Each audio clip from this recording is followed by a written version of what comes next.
যাদবপুর বিশ্ববিদ্যালয়ের প্রথম বর্ষের ছাত্র রহস্য মৃত্যুকাণ্ডে ফোন করে খোঁজ নিলেন মুখ্যমন্ত্রী মমতা বন্দ্যোপাধ্যায়। অকালে চলে গেল ছেলেটা, কিছু বুঝে ওঠার আগেই সব শেষ। শোকে বিহ্বল বাবা ও মা। পাশে থাকার আশ্বাস দিলেন মুখ্যমন্ত্রী। রাজ্যপালের সঙ্গেও কথা হয়েছে প্রয়াত স্বপ্নদীপ কুণ্ডুর পরিবারের।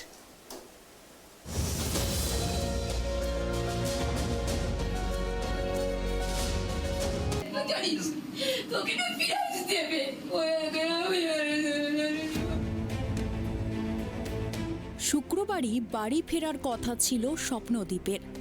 ছেলের বিশ্ববিদ্যালয়ে যাবার কথাও ছিল বাবা ও মায়ের।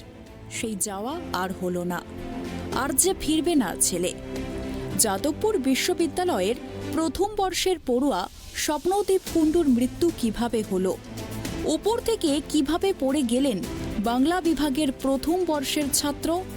র্যাগিংয়ের জেরে এই ঘটনা, নাকি নেপথ্যে অন্য কিছু?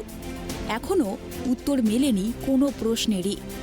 উত্তর মিলেছে একটাই, আর কখনো ফিরবে না স্বপ্নদীপ, আর কখনো মা বলে দাঁড়াবে না সামনে। ছেলের ছোটবেলার ছবি আঁকড়ে ধরে কেঁদেই চলেছেন মা।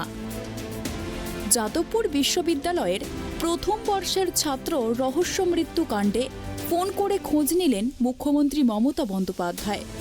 প্রয়াত ছাত্রের বাবা রামপ্রসাদ কুণ্ডু বলেন, মুখ্যমন্ত্রী ফোন করেছিলেন, উনি আমাদের সান্ত্বনা দিয়েছেন। ওনার কথা শুনে আমার খুবই ভালো লেগেছে। উনি বলেছেন, ছেলেটাকে ফিরিয়ে তো দিতে পারবো না, কিন্তু আপনারা যাতে সুবিচার পান তার ব্যবস্থা করব।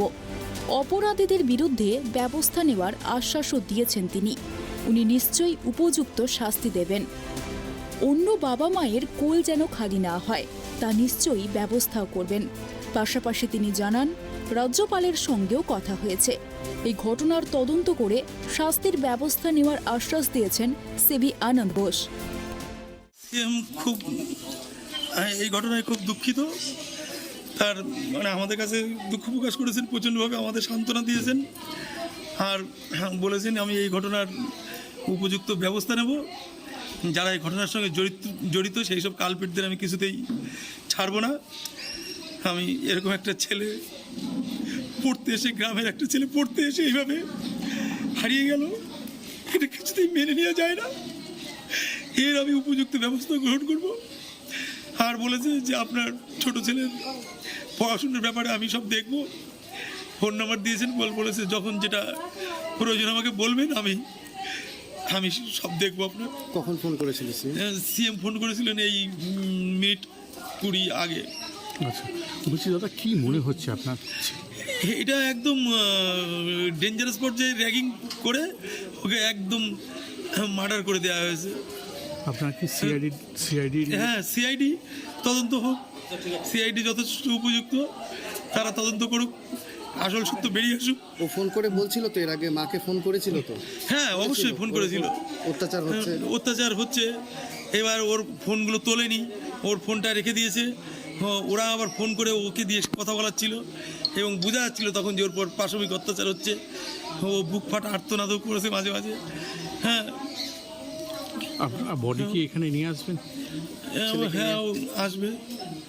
আপনি কি এখন বাবা? আমি বাবা। কি নাম আপনার? রামপ্রসাদ কুণ্ডু। আপনি কি করেন? আমি একটা কৃষি উন্নয়ন সমবায় সমিতি গাজনা, যেটা হাসখালি ব্লকে গাজনা, সেখানে কাজ করি।